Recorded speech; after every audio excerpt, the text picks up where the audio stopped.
반갑습니다, 여러분. 매일 듣기만 하다가 이렇게 제 이야기를 직접 쓰려니 어쩐지 손끝이 떨리고 마음도 조마조마하네요. 사실 저에겐 꽤 놀라운 반전이 숨어 있는 사연이 하나 있습니다. 속으로 곰고 또 골맞던 기억이라 지금껏 누구에게도 털어놓지 못했죠. 하지만 오늘은 익명의 용기를 빌려 조심스럽게 여러분께 들려드리려 합니다. 무겁지 않게 가벼운 마음으로 들어주시면 좋겠습니다. 그럼 이야기를 시작해 볼게요. 저는 이른바 베이비 부머 세대에 태어나 자란 여자입니다. 6남매 중 장녀로서 형편이 넉넉지 않았기에 국민학교만 마치고 곧바로 마을 근처 시장에 생선 가게에서 보조 일을 시작했어요. 봉급이라고 해봐야 얼마 되지 않았지만 어린 동생들 뒷바라지라도 할 수 있다는 마음 하나로 하루도 쉬지 않고 일했습니다. 사실 저는 손재주가 꽤 좋은 편이었어요. 어릴 적부터 그림도 곧잘 그리고 조각칼로 이것저것 만드는 일도 즐겨 했죠. 특히 뜨개질만큼은 어른들 사이에서도 소문이 날 만큼 수준급이었답니다. 제 꿈은 미대에 가서 제대로 그림을 배우는 것이었지만 현실은 그리 너그럽지 않았죠. 꿈은 꿈으로 접어야만 했습니다. 저는 시장에서 청소년 시절을 보냈습니다. 어린 나이였지만 누구보다 성실하게 일했고 그 덕분에 5동생 모두를 고등학교까지 졸업시켜 사회로 내보낼 수 있었어요. 그렇게 긴 터널을 지나온 뒤에야 저는 비로소 한숨을 돌릴 수 있었고 처음으로 제 인생을 계획할 여유가 생겼습니다. 28살. 그 당시엔 좀 늦은 나이라고들 했죠.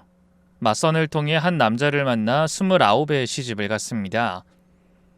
남편 역시 저처럼 형편이 넉넉지 않았기에 결혼식은 생략하고 단칸방에 살림부터 차렸어요. 남편은 시장에서 배달 일을 했는데 수입이 많진 않았습니다. 여보, 오토바이 조심히 타야 해. 걱정하지 마. 하루 이틀 타는 것도 아니잖아. 그이는 새벽부터 무거운 쌀 자르며 배추, 채소, 과일을 가득 실어 날랐고 시장에서 제일 큰 가게 물품을 정리하고 배달하는 일을 도맡았죠.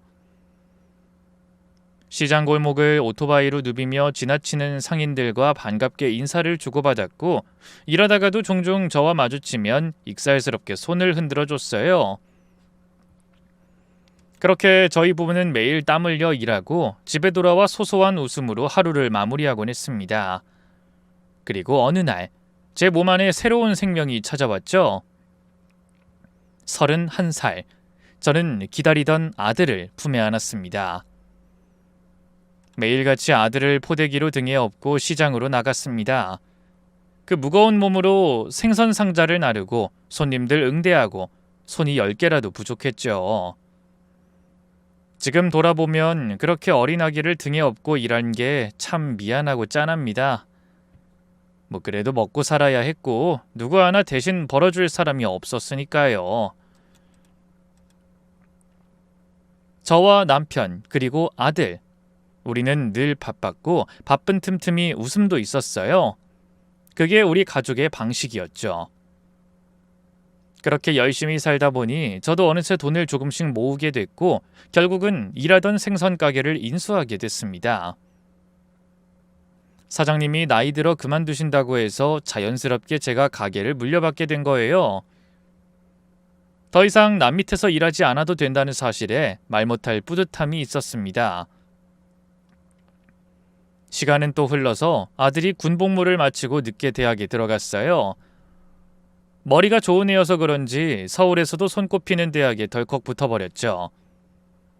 그 소식을 듣자마자 저는 시장 입구에 현수막부터 달았습니다. 우리 아들 서울에서 제일 좋은 대학 붙었어요. 서울대 아니랬잖아. 뭐가 최고야? 서울대 못지않은 대학이야. 몰라도 가만히 좀 있어. 축하하네, 생선 아줌마. 아들 잘 돼서 아주 신났구먼. 저는 시장 바닥을 쭉 돌아다니며 사람들 붙들고 자랑했어요. 누가 축하 인사해 줄 때까지 듣기 싫어도 듣게 만들 정도로요. 그게 제 인생 가장 기뻤던 순간이었거든요. 그리고 시간이 좀 더 흘렀을 무렵 아들은 서울에서 유명한 대기업에 취직했어요. 그때도 저는 현수막을 또 달았습니다. 우리 아들 이젠 회사도 최고로 좋아요. 시골 장터에서 장사하고 배달하며 근근히 살던 우리 부부가 그런 아들을 두고 있다는 게 얼마나 대견했는지 모릅니다. 아들은 성격도 순하고 인사도 잘하고 뭘 하나 시켜도 싫은 티 안 내는 착한 놈이었어요. 서울 올라갈 때마다 얼굴만 봐도 속이 다 풀리고 하루가 든든했습니다. 그러던 어느 날 아들이 30을 간 넘긴 나이에 결혼하겠다고 여자친구를 데리고 시골집으로 내려왔습니다. 외모는 곱상한 편이었고 옷차림도 단정해서 첫인상은 꽤 괜찮았어요. 말을 아끼고 수줍게 웃는 모습에 천상 여자라는 생각이 절로 들더라고요. 아가씨 참 단아하네. 얼굴 빨개지는 것 좀 봐. 젊을 때 내 모습 보는 것 같다니까. 아, 여보, 당신이 그랬다고? 에이, 당신은 사내대장부보다 훨씬 더 터프했지. 뭐야? 아니거든? 나도 수줍고 조신했던 시절이 있었어. 당신 만나고 이렇게 된 거지. 참나. 당신 젊었을 땐 시장에서 목청 제일 큰 사람이었어. 뭐 지금도 크긴 하지만. 아이, 그때는 시장이 떠나가라 고함치면서 장사하던 사람이 당신이었다고. 손님이랑 티격태격 싸우기라도 하면 옆 가게 사람들이 말리러 우르르 몰려들었잖아. 당신 혼자서 산의 서넛은 그냥 눌러버릴 기세였지. 이 사람아, 아이 창피하게 왜 옛날 얘기를 꺼내고 그래? 아, 그만하고 우리 며느리들 아가씨 얘기나 좀 하자고. 제가 예비 며느리에게 조심스럽게 물었습니다. 아가씨, 서울에서는 무슨 일해요? 어디서 일해요? 그러자 예비 며느리는 조그맣게 대답했어요. 그냥 회사 다녀요. 평범한 직장인이에요. 딱 거기까지. 더는 말을 잇지 않았어요. 사실 아들과 비교하자면 조건이 좀 떨어지는 건 사실이었어요. 직장도 집안 형편도 학교도 그렇고요. 그래도 저희 부부는 그런 걸로 사람을 평가하고 반대하는 성격은 아닙니다. 사람이 괜찮기만 하면 바로 결혼 진행하려고 했죠. 그런데 문제는 도통 알 수가 없다는 거였어요. 아가씨가 너무 말을 안 하니까요. 처음부터 끝까지 얼굴만 붉히고 고개만 숙이고 있으니 어떤 사람인지 감이 안 잡히는 겁니다. 첫 만남이니까 긴장했겠지 싶어 일단 넘겼습니다. 그리고 저희 부부가 직접 서울에 올라가서 다시 한번 만나보기로 했죠. 그때는 좀 더 많은 이야기를 나눠보고 사람을 더 깊이 들여다볼 생각이었습니다. 몇 주 뒤, 저는 서울에 있는 아들 자취방에 들렀습니다. 냉장고가 휑할까봐 반찬을 이것저것 싸들고 올라갔고 방 청소도 싹 해주려고요. 남편은 시장일 때문에 빠질 수 없어 저 혼자 갔습니다. 아들은 예비 며느리인 연정씨를 불러서 저와 다시 한번 인사 자리를 마련했죠. 그런데 역시나 그날도 아가씨는 고개만 숙이고 수줍어하기 바빴습니다. 아이, 그렇게 부끄러움이 많아서 결혼은 하겠어? 연정씨, 우리 아들이랑 정말 결혼하고 싶은 거 맞아? 제가 약간은 장난 섞인 말투로 물으니 예비 며느리가 작게 대답하더군요. 그게... 네, 어머님, 하고 싶어요. 꺼봐, 이건 또 대답 바로 하네. 하긴 우리 아들 같은 인물이면 놓치기 아깝긴 하지. 그렇고 말고. 제가 좀 웃으며 분위기를 풀다가 문득 궁금한 게 떠올랐어요. 근데 연정씨 가족은 어떻게 돼? 아직 내가 모르는 게 많네. 그 순간 예비 며느리가 말문을 열기 전 아들이 슬며시 끼어들더군요. 엄마, 연정이 아빠는 예전에 사고로 돌아가셨어. 아주 어릴 때래. 지금은 어머니 혼자서 키우셨다고 해. 그 얘기를 듣고 저는 얼굴을 살짝 굳혔다가 곧 안쓰러운 마음이 들어 말했습니다. 아이고, 안 사더니 고생이 많으셨겠네. 혼자서 자식 키우는 거 그게 어디 쉬운 일이람? 한번 꼭 뵙고 싶네. 그러자 아들이 덜컥 묻더군요. 그럼 상견례 바로 할까요?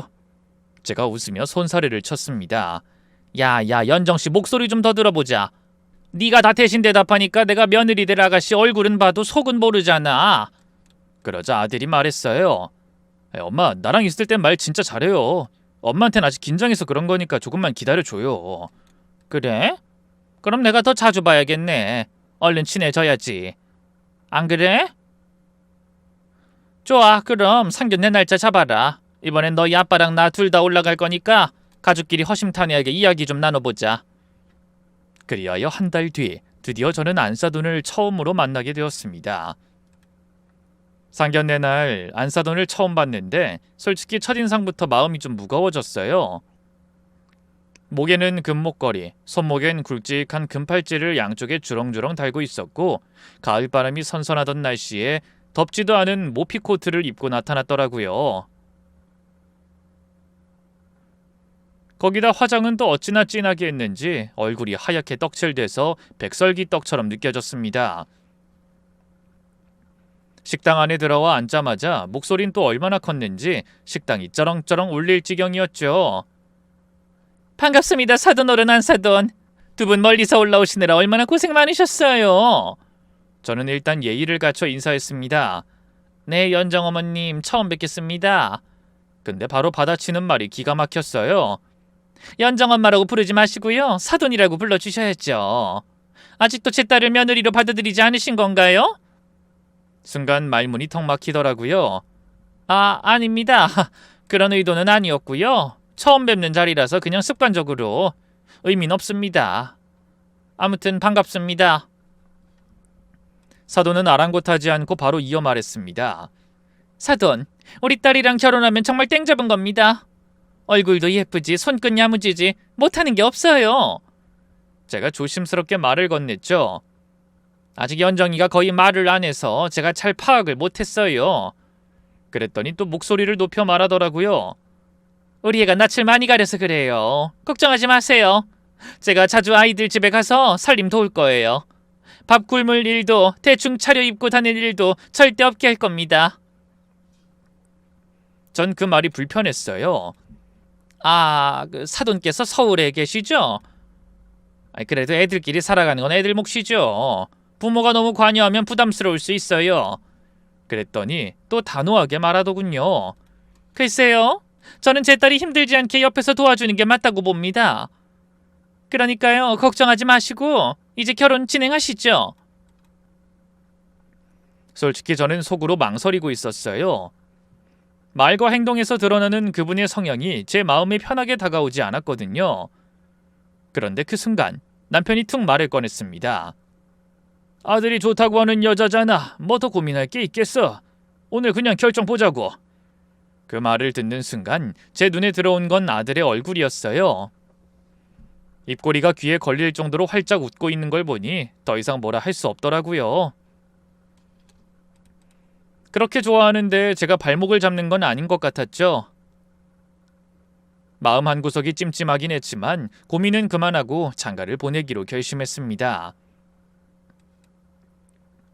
계절이 두 번 바뀌고 꽃이 피는 봄이 찾아올 무렵 저희는 아들 결혼식을 올리러 다시 서울로 올라갔습니다. 새벽부터 머리를 말리고 예쁘게 화장도 하고 빌린 한복을 입고 예식장에 도착했죠. 저는 입구에 서서 일일이 손님들을 맞이했습니다. 시골에서 함께 장사하던 시장 상인분들을 위해 버스를 대절했더니 하객석이 저희 쪽 사람들로 꽉 찼어요. 모두들 한껏 차려입고 밝게 웃으며 축하해 주는데 그날은 정말이지 아무 걱정 없이 행복했습니다. 이 결혼은 분명 축복받은 결혼이고 두 사람은 평생 잘 살겠지, 그렇게 믿었습니다. 결혼식을 마치고 시골로 내려오니 웬일인지 마음이 허전하더라고요. 아들이 대학에 들어간 이후로 계속 떨어져 살았지만 이번처럼 가슴이 비어있는 느낌은 처음이었어요. 그냥 꼭 보내면 안 될 때를 보낸 것처럼 무언가 놓고 온 기분. 머릿속에서 자꾸만 아들 얼굴이 떠올랐고 이상하게 일도 손에 안 잡히더라고요. 당신 왜 그렇게 멍하니 있어? 장사하는 사람이 얼굴이 왜 그래? 근심 가득하잖아. 남편이 묻자 제가 조심스럽게 말했어요. 여보, 나 아무래도 서울에 좀 다녀와야 할 것 같아. 우리 아들이 자꾸 마음에 걸려. 일이 손에 안 잡혀. 결혼해서 이제 막 신혼 즐기고 있을 텐데 뭘 그렇게 걱정하냐고. 나도 몰라. 그냥 가슴이 답답하고 이대로 가만히 있을 수가 없더라고. 결국 저는 주말을 이용해서 서울 아들 집으로 갔습니다. 현관문을 열어준 사람은 뜻밖에도 안사돈이었어요. 시골에서 올라오느라 고생 많으셨어요. 사돈, 어서 들어오세요. 어머, 사돈도 계셨어요? 네. 왜요? 제가 오면 안 들 곳인가요? 아니요, 그런 건 아니고요. 그럼 어서 들어오세요. 솔직히 저는 제가 온다니까 오늘은 안사돈이 일부러 피해줄 거라 생각했거든요. 그런데 문을 직접 열어주고 맞아주시니 당황스럽고 말문이 막히더라고요. 집안은 너무 깔끔하게 정리돼 있었고 냉장고도 반찬으로 꽉 차 있었습니다. 세상에, 살림 참 잘했네. 내가 괜한 걱정을 했나봐. 며느라, 이거 다 네가 만든 거야? 네? 제가 한 것도 있고 엄마가 해주신 것도 있어요. 그 말에 저는 슬쩍 묻듯 물었죠. 사돈이 자주 오시나 보네요. 얼마나 자주 오세요? 그냥 뭐 주에 2-번 정도요. 왜요? 제가 오는 게 불편하세요? 질문에 좀 뉘앙스가 실렸는지 안사돈의 말투가 살짝 날이 서 있었어요. 아니요, 그런 건 아니고요. 괜히 사돈께서 고생하시니까 그게 좀 마음에 걸려서요. 고생은요. 전 직장도 없고 집에만 있는 사람인데요. 딸 집 와서 이런저런 집안일 돕는 게 오히려 제겐 즐거움이에요. 김서방도 제가 반찬해주고 챙겨주는 거 싫어하지 않더라고요. 그 말을 듣고 저는 슬쩍 아들 얼굴을 살폈습니다. 얼굴빛이 밝았고 살도 오른 게 밥은 잘 챙겨 먹는 모양이었어요. 어깨에 힘이 들어가 있는 것도 아니고 표정도 안정돼 있었고요. 저는 시골에서 직접 가져온 싱싱한 생선을 손질해서 구워주고 남은 건 냉장고에 가득 채워놓고 왔어요. 시장에서 갓 올라온 것들이라 싱싱하기로는 자신 있었죠. 며느라, 생선을 자주 먹어야 건강한 거야. 이건 다 내가 손수 고른 것들이니까 하루 걸러 한 번씩 구워 먹어. 알았지? 생선 좋아하니? 네, 그럼요. 없어서 못 먹죠. 어머님 감사합니다. 그래, 많이 먹어. 너희들이 잘 챙겨 먹어야지. 그렇게 저녁을 먹고 하룻밤 묵은 뒤 이른 아침에 다시 시골로 내려가려고 짐을 챙겼어요. 아들과 며느리는 터미널까지 배웅하겠다고 했지만 제가 일부러 말렸어요. 너희 신혼인데 어딜 따라 나와. 엄마 혼자 잘 간다니까. 얼른 들어가 쉬어. 혼자 집을 나와 터미널로 가는 버스를 기다리다 뭔가 이상한 기분이 들어 가방을 열어봤는데 아니나 다를까 핸드폰을 집에 두고 온 거예요. 순간 식은땀이 나더라고요. 다시 택시를 잡아 타고 아들 아파트로 향했죠. 아파트 입구에서 내리는데 경비 아저씨가 절 보고 다가오셨습니다. 804호에 다녀가신 분 맞죠? 네, 안녕하세요. 무슨 일 있으세요? 이걸 말씀드려야 하나 말아야 하나 고민했는데요. 아무리 생각해도 이건 아닌 것 같아서요. 그 말에 제 심장이 철렁 내려앉았어요. 무슨 말씀이신데요? 아저씨, 제대로 말씀 좀 해보세요. 그랬더니 아저씨가 절 분리수거장 쪽으로 데려가 음식물 쓰레기통 뚜껑을 열더니 말했습니다. 이거 어제 아주머니가 가져온 생선 맞죠? 어제 제가 짐 들어드릴 때 생선 보여주셨잖아요. 아들이랑 며느리 주려고 가져왔다고요. 제가 군침 돌 정도였는데 이거 여기다 버려져 있더라고요. 뭐라고요? 눈앞에 펼쳐진 건 제가 손수 챙겨온 생선이 아무렇게나 비닐에 묶여 음식물 쓰레기통에 처박혀 있는 모습이었습니다. 그대로 굳어버렸어요. 이게 왜 여기에 있는 거예요? 분명히 제가 냉장고에 넣어놨었는데?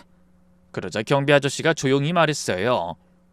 804호에 자주 나드는 각시 어머니 있죠? 그분이 오늘 아침에 며느리랑 사위 출근하고 나서 슬쩍 나와 이걸 버리고 가셨어요. 제가 봤거든요. 생선을 꺼내서 그대로 버리는 걸. 두 눈으로요. 세상에, 이렇게 귀한 음식을. 경비 아저씨는 자세하게 설명하며 마치 본인의 일처럼 흥분하셨지만 제 귀에는 점점 소리가 멀어져만 갔어요. 머리가 띵하고 속에서 뭔가 올라오는 기분이었습니다. 집으로 다시 올라가 볼까도 생각했지만 아들 부부는 출근했고 집 안에는 안사돈만 있을 텐데 괜히 들어가서 얼굴 붉히고 말 섞으면 그게 또 아들 신혼에 좋을 게 없잖아요. 이러지도 저러지도 못하고 결국은 핸드폰은 택배로 보내달라고 부탁만 하고 그대로 다시 터미널로 돌아왔습니다. 버스 안에 앉아 창밖을 내다보며 한참을 가만히 있었습니다. 속이 부글부글 끓는데도 입 밖으로 아무 말도 나오질 않았어요. 이 화를 어디에 털어놔야 할지 모르겠더라고요. 그렇게 저는 화를 꾹꾹 눌러 삼키며 입술을 깨물고 평정을 되찾으려 했었습니다. 아들과는 자주 통화를 했어요. 목소리는 늘 밝고 경쾌했죠. 신혼이 좋은지 전화를 받을 때마다 웃는 소리부터 났습니다. 엄마, 우리 잘 지내요. 걱정하지 말고 엄마도 몸 잘 챙겨요. 그 한마디에 마음이 놓이기도 했지만 왠지 모르게 허전한 기분이 드는 날도 있었습니다. 며느리와도 가끔 통화를 했지만 그건 좀 달랐어요. 늘 말수가 적었고 제가 뭘 물어봐도 딱 필요한 말만 하더라고요. 어색해서 그런가 아니면 제가 여전히 불편한 걸까 도무지 속을 알 수가 없었죠. 어느 날은 며느리에게 이것저것 살림 조언을 해주고 있었어요. 생선 보관은 어떻게 해야 오래가는지, 김치는 사 먹는 것보다 담그는 게 낫다는 등 평범한 시어머니의 말이었는데 갑자기 전화기 너머로 익숙한 목소리가 들렸습니다. 사돈, 연정이 엄마예요. 우리 딸한테 너무 잔소리를 하시네요. 제가 자주 오니까 사위 걱정은 안 하셔도 됩니다. 순간 심장이 철렁했어요. 사돈 거기 계셨어요? 정말 자주 가시네요? 그러자 안사돈이 바로 말했죠. 부모가 자식집에 오는 게 뭐가 이상해요? 딸내미한테 필요한 게 있으면 가야죠. 아무튼 우리 사위랑 딸은 누구보다 잘 지내고 있으니까 걱정 말고 편히 계세요. 그럼 전화 끊겠습니다. 인사도 없이 그냥 전화를 끊어버리더라고요. 생선을 쓰레기통에 버린 것도 그렇고 사돈이라는 사람이 너무 제멋대로라는 생각이 들었죠. 아들 집에서 자기 집처럼 행동하는 것 같아 어느 순간부턴 억울하다는 생각까지 들었습니다. 고치고 싶은 마음도 컸지만 제가 시골에 있다 보니 서울까지 자주 올라갈 수도 없고 결국 말릴 수 없는 채로 그렇게 안사돈이 주도하는 분위기 속에서 1년이 흘러갔습니다. 그러던 어느 날 아들에게서 전화가 왔어요. 목소리부터 들뜬 게 느껴졌습니다. 엄마, 우리 큰일 났어요. 좋은 일이에요. 연정이 임신했어요. 그 말을 듣자마자 저는 소리를 지를 뻔했어요. 정말이야? 세상에, 어머머머. 여보, 손주 생겼대. 남편도 어깨춤을 추듯 기뻐했고 우리는 바로 다음날 새벽 첫 차를 타고 서울로 올라갔습니다. 뱃속에 있는 손주를 한 번이라도 더 가까이 느껴보고 싶어서요. 기뻤습니다. 정말이지 오랜만에 심장이 두근거릴 만큼 말이죠. 며느리와 아들이 나란히 앉아 밝게 웃고 있는 모습을 보니 저희 부부도 함께 웃게 되더라고요. 오랜만에 진심으로 기쁜 순간이었습니다. 며느라 고생 많았다. 드디어 아기를 가졌다니 정말 잘했어. 앞으로 이 시어머니가 뭐든 도와줄 테니 필요하면 언제든 불러. 알았지? 그런데 돌아온 대답은 좀 차가웠습니다. 어머님은 멀리 시골에 사시잖아요. 괜찮아요. 그리고 저희 엄마가 자주 오시니까 걱정 안 하셔도 돼요. 그 말을 듣는 순간 가슴이 조금 저릿했습니다. 그래도 웃으며 대답했어요. 그렇지. 사돈이 계속 자주 오시지? 근데 말이야, 너무 자주 오시는 것 같아서 좀 걱정이 되네. 아무리 그래도 신혼이고 너희 둘만의 시간이 필요하지 않겠니? 그러자 며느리는 대꾸 없이 그냥 웃기만 하더라고요. 배 위에 손을 올리고 임신한 배를 쓰다듬으며 흐뭇한 미소만 지었어요. 그 모습을 보니 괜히 말을 길게 해봐야 나만 속상할 것 같아 더는 이어가지 않았습니다. 그로부터 몇 달 후 드디어 아기가 태어났습니다. 건강하고 씩씩한 사내아이였어요. 손자를 처음 본 순간 가슴이 뭉클하고 눈물이 핑 돌더라고요.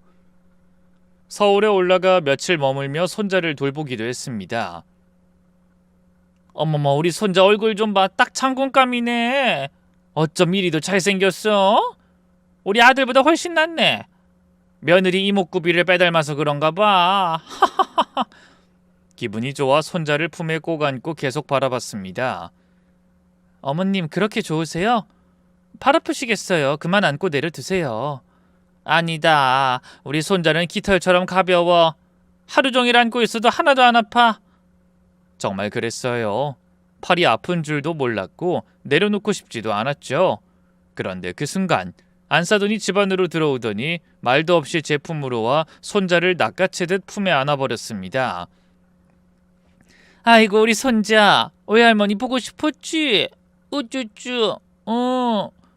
우리 딸 빼다 박았네. 곱게 생긴 게 어쩜 이리 이뻐?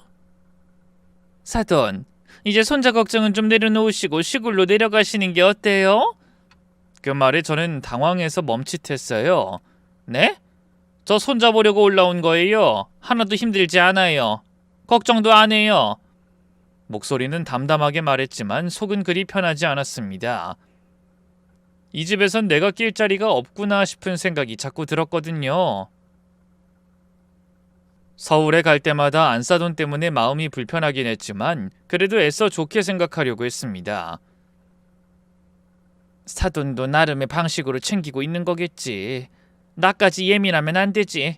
그렇게 마음을 달래며 버텼어요. 손자의 첫 돌을 앞두고 저는 몇 달 전부터 뜨개질을 시작했습니다.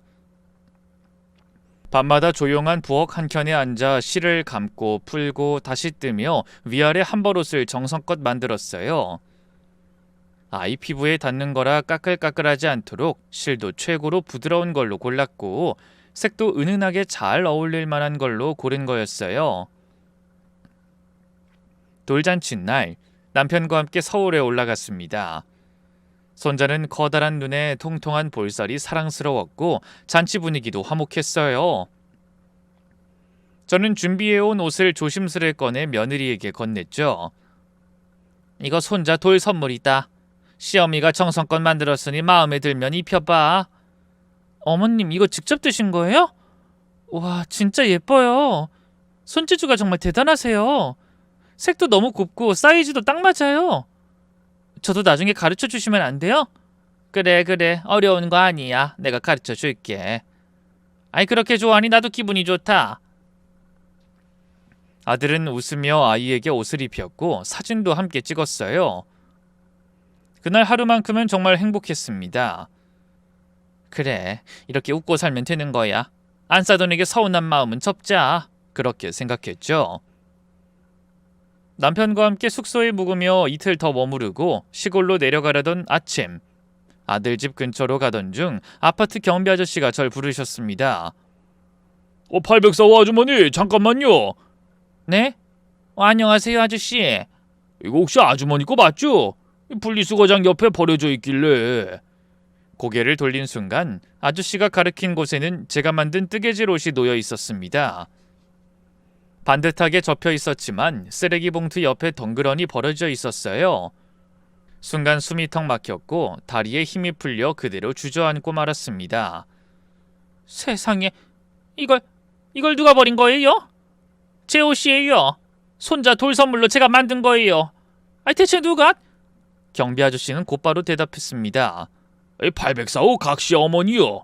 그 여잔 참 예전에도 그러더니 이번에도 그러네요. 전 도저히 못 봐주겠어서 버리기 전에 따로 꺼내놨습니다. 이건 누가 봐도 귀한 선물이잖아요. 제가 들고 있던 가방이 바닥에 떨어졌는지도 모를 정도로 정신이 없었고 속에서 울컥 치밀어 오르는 걸 억누를 수 없었습니다. 고맙습니다 아저씨. 이거 제가 다시 가지고 들어가야겠어요. 안사돈한테 이번엔 분명히 따져야겠어요. 그 순간 남편이 다가와 말렸습니다. 여보 흥분하지 마. 뭔가 사정이 있었을 수도 있잖아. 괜히 상황만 더 안 좋아질 수도 있어. 하지만 전 이미 한참을 넘어서 있었어요. 아니야. 이건 사정이고 뭐고가 아니야. 정성이 담긴 선물을 쓰레기통에 버린 사람한텐 그 이유가 뭐든 간에 따끔하게 말해야 해. 말을 하며 제 손은 뜨개질 옷을 꼭 움켜쥐고 있었습니다. 분노는 이미 마음 깊숙한 곳에서 폭발해 있었고 이젠 누구도 그 불씨를 꺼줄 수 없었습니다. 현관문을 두드리자 안사돈이 곧장 문을 열었습니다. 저는 준비해온 말도 없이 손에 쥔 뜨개질 옷을 들이밀며 말했어요. 안사돈, 이게 뭡니까? 이 옷 제가 며칠 밤을 새워서 손자 입히겠다고 만든 거예요. 정성껏 사랑 담아 만든 옷이에요. 근데 그걸 쓰레기통에 버리셨어요? 지난번에 제가 가져온 생선도 음식물 쓰레기통에 그대로 버리셨죠? 왜 자꾸 제 정성을 이렇게 짓밟으세요? 왜? 제 목소린 집안을 흔들 만큼 컸고 오랜만에 왕년 시장통에서 이름 날리던 제 목청이 터져나왔습니다. 안사돈은 흠칫 놀라 입술을 부르르 떨며 뒷걸음질을 쳤어요. 왜 말을 안 하세요? 이 옷 왜 버리셨냐고요? 대답하세요 당장! 사돈, 목소리가 너무 크세요. 저 무서워요. 제발 진정 좀 하시고. 무서워요? 무서울 짓을 해놓고 그런 말이 나옵니까? 내가 지금 진정할 상황으로 보여요? 지금 이게 진정할 일이냐고요? 제가 다그치자 안사돈은 입을 다물었고 숨도 제대로 못 쉬는 듯 했습니다. 그 순간 아들과 며느리가 방에서 나왔고 저는 눈을 부릅뜨고 그들을 향해 소리쳤습니다. 너희는 이런 일이 벌어지는 동안 가만히 있었던 거야? 네 엄마가 그런 짓 하는 거 보고도 말리지도 않았어? 네가 말렸어야지. 그때 예상치 못한 사람이 입을 열었습니다. 며느리였습니다. 며느리는 단호하고 흔들림 없는 눈빛으로 저를 바라봤습니다. 어머님, 그거 제가 시킨 거예요.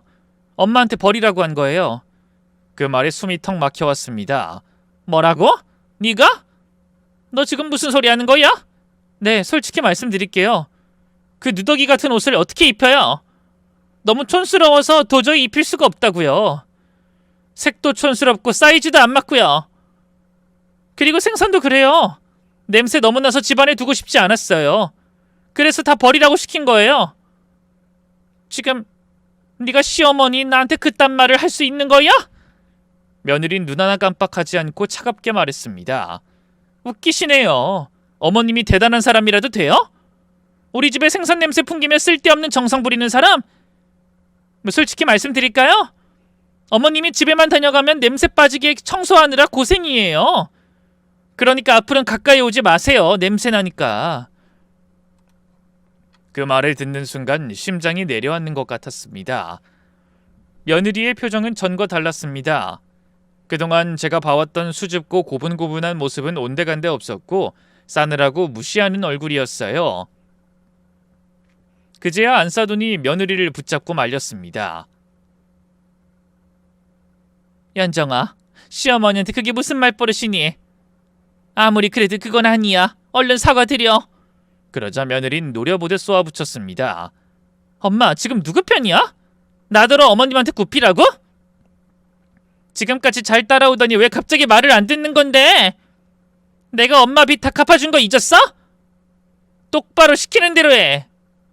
연정아, 지금은 사과하는 게 옳은 일이니까. 됐고, 입 닫고 평소처럼 내가 시키는 대로 해. 시부모님 내보내고 이 냄새나는 집구석 청소 좀 해. 아우, 생선 비린내. 그 말을 듣는 순간 전 그동안 제가 오해하고 있었음을 단번에 알아차렸습니다. 안사돈이 집안을 휘어잡고 며느리를 앞세우고 있는 줄 알았던 저는 큰 착각을 했던 거예요. 이 집의 중심은 며느리였고 안사돈은 철저히 딸의 명령에 따라 움직이는 사람이었습니다. 그동안 며느린 순한 척, 조용한 척, 모르는 척하면서 저를 바보로 만들고 있었던 겁니다. 안사돈은 그동안 며느리가 시키는 대로 말하고 행동했던 거예요. 처음 상견례에서 만날 때 모피와 금을 둘러 큰 소리를 낸 것도 기선제압하라는 며느리의 명령이었답니다. 그리고 저랑 전화통화하는 게 싫어서 안사돈을 바꿔 빨리 끊게 했고 집안일을 시키고 싶을 때마다 안사돈을 불렀던 거예요. 안사돈이 장악하고 있던 게 아니라 며느리가 이 집을 장악하고 명령하면서 왕비처럼 살고 있던 겁니다. 순진한 줄 알았더니 제가 제대로 헛다리를 짚었던 겁니다. 듣자 하니 며느리가 직접 다니며 번 돈으로 안사돈의 빚을 대신 갚았다고 하더군요. 그래서 그걸 빌미로 안사돈을 꼭두각시처럼 부려먹고 있었던 겁니다. 안사돈이 스스로 나서서 목소리를 낸 게 아니라 철저히 딸의 지시에 따라 움직였던 거죠. 그 말을 들은 순간 저는 더는 참지 못하고 아들에게 눈을 고정시킨 채 단호하게 물었습니다. 너 지금 뭐 하고 있는 거야? 이런 상황에서 그냥 입 다물고 서 있는 게 아들이 할 짓이냐? 네 처가 사돈한테 저 따위로 하는 걸 뻔히 보고도 가만히 있는 거야? 아들은 그제야 어색하게 입을 열었어요. 엄마, 그 연정이가 지금 좀 예민하니까 오늘은 그냥 가세요. 아버지도요. 다음에 얘기하죠. 이놈아, 잘못된 걸 보고 그냥 넘어가자고? 네가 언제부터 그렇게 물은 놈이었어? 너 내가 그렇게 가르쳤니? 제가 며느리를 향해 다시 소리쳤습니다. 너 며느리 당장 사과해. 내가 너한테 뭘 그렇게 잘못했니? 왜 이러는 거야? 그러자 며느린 눈도 피하지 않고 정면으로 제 시선을 받으며 냉정하게 말했습니다. 어머님, 저희가 생선을 달라고 했나요? 뜨개질 옷도 그렇고 원하지 않는 걸 굳이 가져오셔서 그걸 못 버리게 하면 저희는 어떻게 해요? 그리고 솔직히 어머님이 자꾸 찾아오시는 게 너무 불편해요. 이런 얘기 하기 싫었는데 이젠 말할게요. 앞으로는 행사 있을 때만 뵙죠. 평소엔 안 오셨으면 좋겠어요. 이해되세요?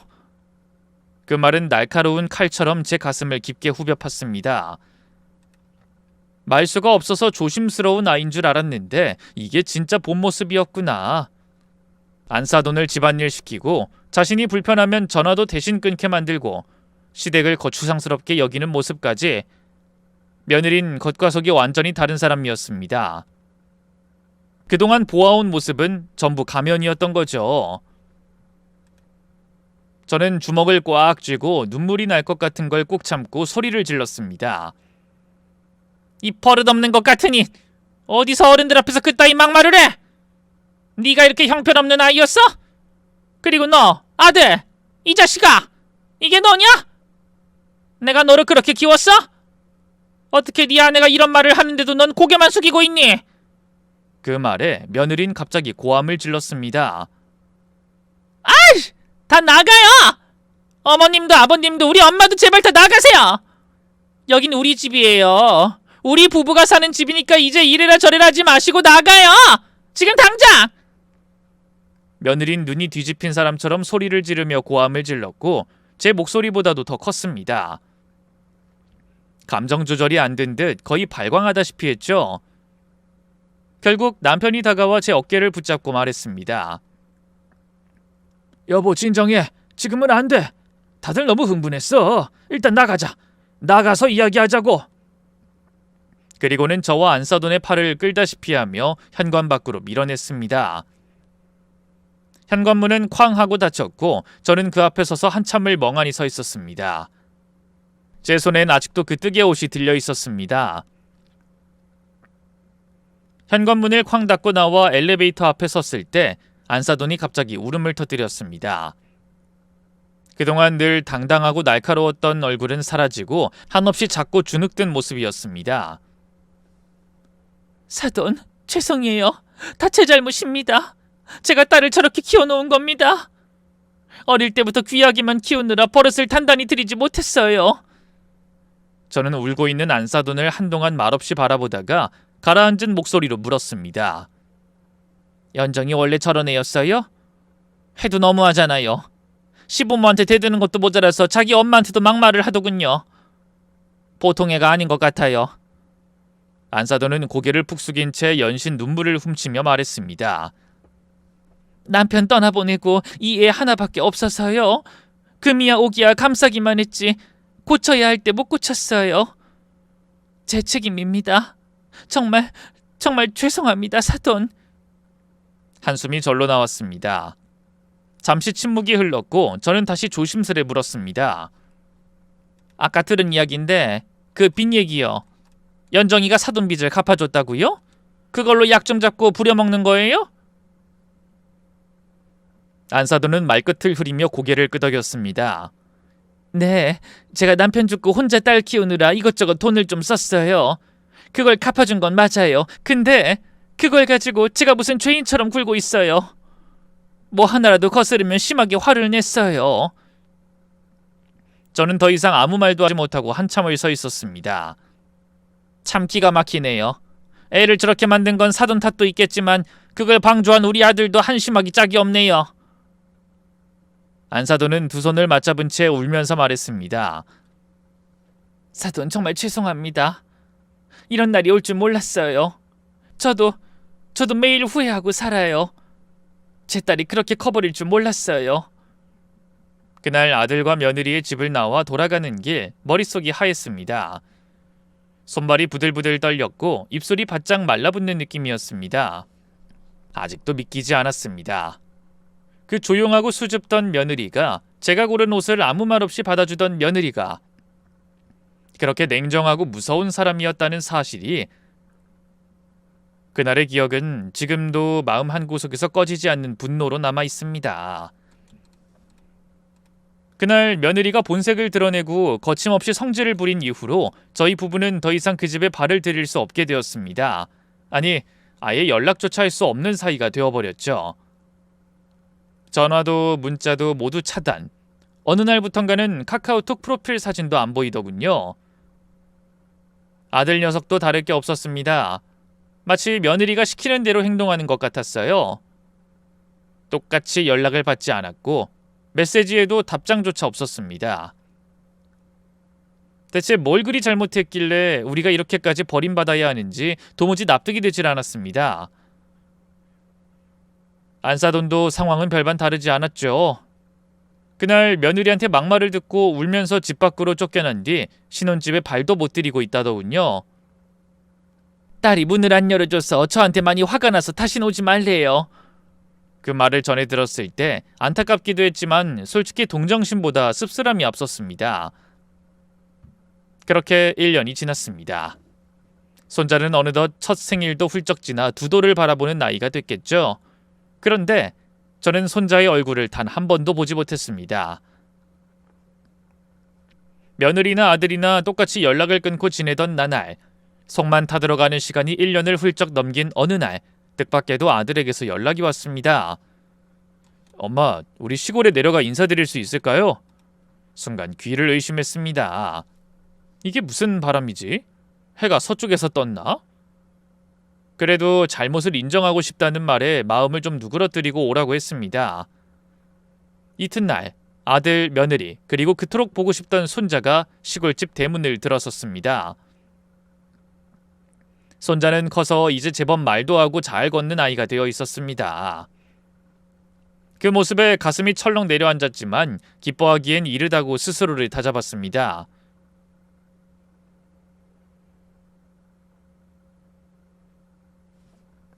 그래, 니들 이제야 정신 차린 거냐?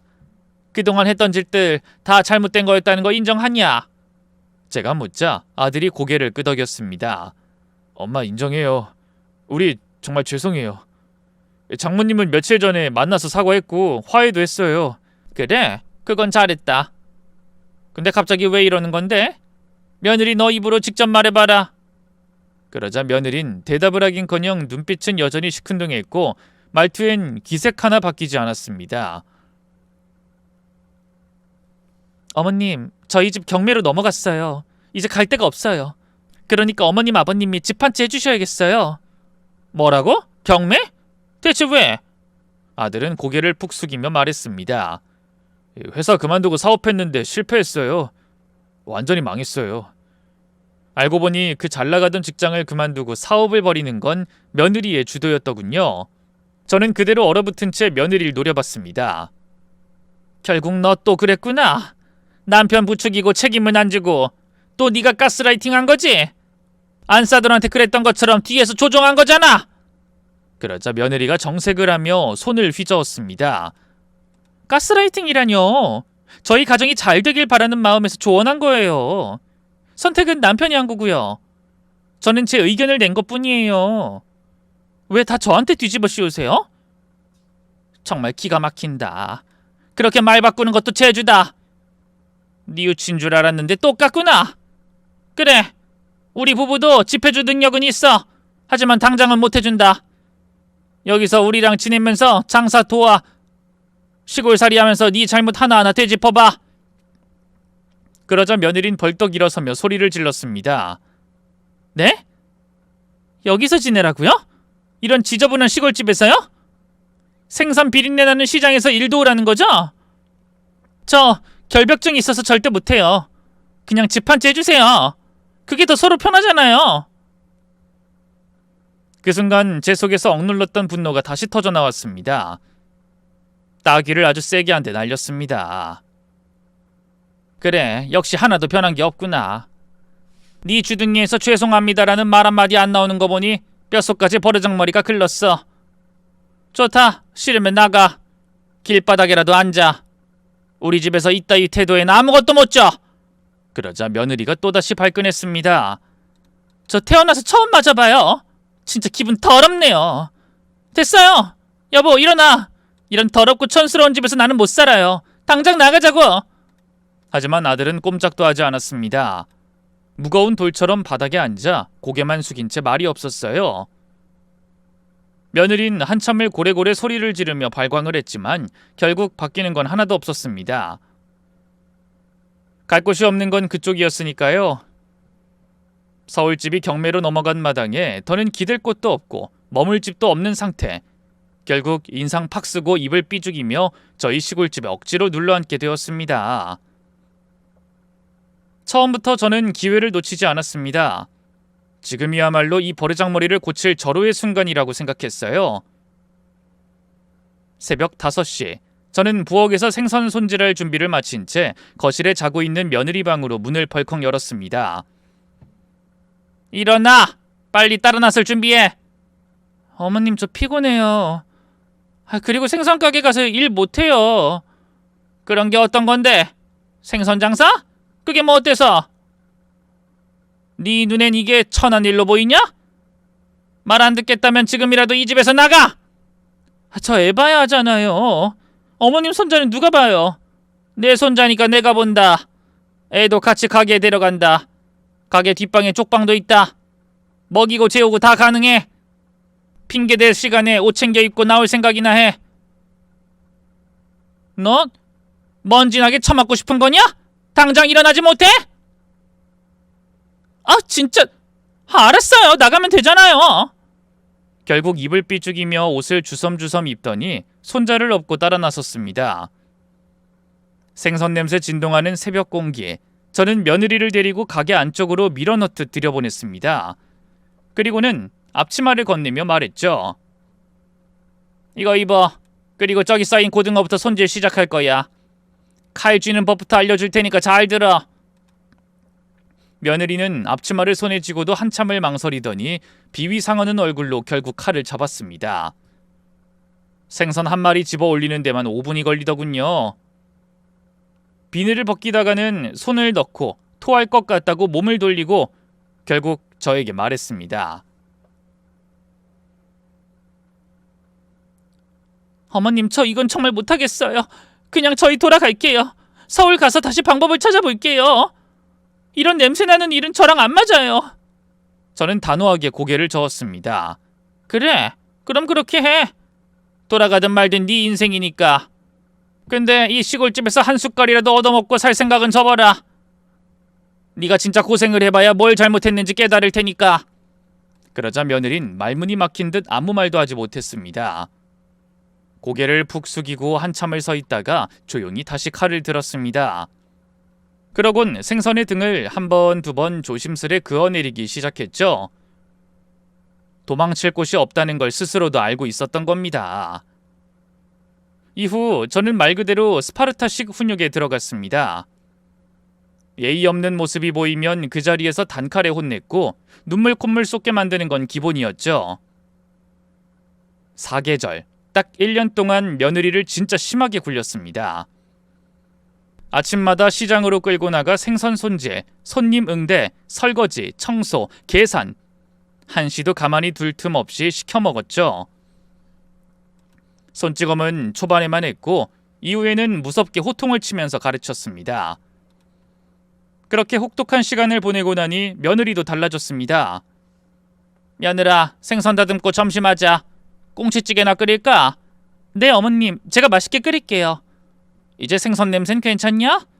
그럼요. 하루 이틀 만진 것도 아니고 이젠 뭐 손에 비린내 안 나면 허전할 정도예요. 태도가 바뀐 건 물론이고 말투부터 눈빛까지 확실히 달라졌더군요. 오늘 안 싸던 옷인다. 예의 바르게 행동해라. 오늘 네 행동이 새집 생기는지 아닌지 결정하는 날이야. 어머님 당연히 잘해야죠. 저 이제 정말 많이 변했잖아요. 보여드릴게요. 아직 몰라. 난 사람을 끝까지 봐야 믿는 사람이야. 긴장 풀 생각 마라. 그날 안사돈이 저희 시골집을 찾았습니다. 그 순간 며느린 놀랍게도 90도로 고개를 숙이며 인사했습니다. 어머니 오셨어요? 불효한 딸 반성 많이 했습니다. 연정이, 너 맞니? 이전에 제 모습은 잊어주세요. 앞으로는 욕먹지 않는 딸이 될게요. 안사돈은 멍하니 며느리를 바라보며 입을 다물지 못했어요. 이게 무슨 일이야? 사돈, 대체 제 딸에게 무슨 교육을 하신 거예요? 사람이 완전히 달라졌잖아요. 저는 씩 웃으며 말했습니다. 사돈, 이 집안에서 며느리나 제 아들이 또 헛짓거리하면 바로 저한테 알려주세요. 눈물 콧물에 피눈물까지 쏙 빼줄 테니까요. 요것들 1년 동안 우리 가게에서 고생 많이 했어요. 그래서 이제 서울에 집 하나 마련해 줄 겁니다. 하지만 조건은 분명합니다. 다시는 버릇없이 굴면 그 집도 없다는 거. 사돈도 그 점은 꼭 알고 계세요. 안사돈은 감격한 얼굴로 절 보며 고개를 연신 끄덕였고 진심 어린 감사를 전했습니다. 그렇게 저는 며느리의 버릇을 뿌리채 뽑아냈고 지금은 그저 평범하고 조용한 며느리로 잘 지내고 있습니다. 예전처럼 버릇없이 말하는 일 절대 없습니다. 이젠 저도 안심하고 손주를 맡길 수 있게 됐어요. 이제 곧 둘째 손주가 태어납니다. 저는 당분간 서울에 올라가 있을 예정입니다. 혹시라도 군기를 다시 잡아야 할 일이 생긴다면 말할 것도 없이 예외 없이 바로 잡을 준비되어 있습니다. 요즘 젊은 사람들 예의 없고 무개념한 경우도 많죠? 물론 다 그런 건 아닙니다. 하지만 혹시 저처럼 기막히고 코막히는 며느리 때문에 속 끓이던 분이 계셨다면 이 이야기가 속 시원하게 들리셨으면 좋겠네요. 훈육은 끝이 아닙니다. 앞으로도 계속될 겁니다. 읽어주셔서 감사합니다.